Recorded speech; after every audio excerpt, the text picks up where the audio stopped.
কবিতাৰ শিৰোনাম মই মোৰ খনিকৰ, কবি পবিন্দ্ৰ ডেকা।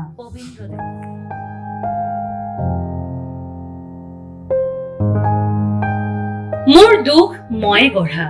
মোৰ সুখ মই গঢ়া, মোৰ হৰ্ষ মই গঢ়া, মোৰ বিষাদ মই গঢ়া,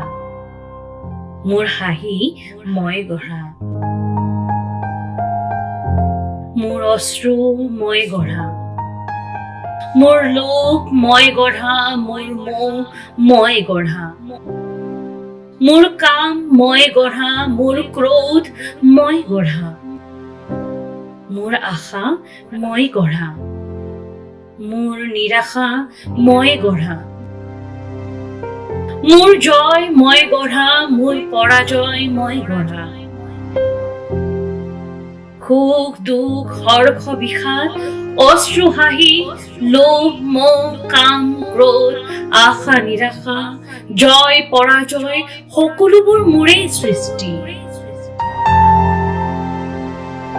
মই মোৰ খনিকৰ, সকলোবোৰ জুখি জোখত সমান কৰিছো মই, কিয়নো জীৱনক জনাৰ জীৱনক জোখাৰ জীৱন যুঁজত জিকাৰ এইবোৰ স্বদীপ্তিৰে দীপ্তমান এক এক প্ৰজ্ঞাবান শক্তি।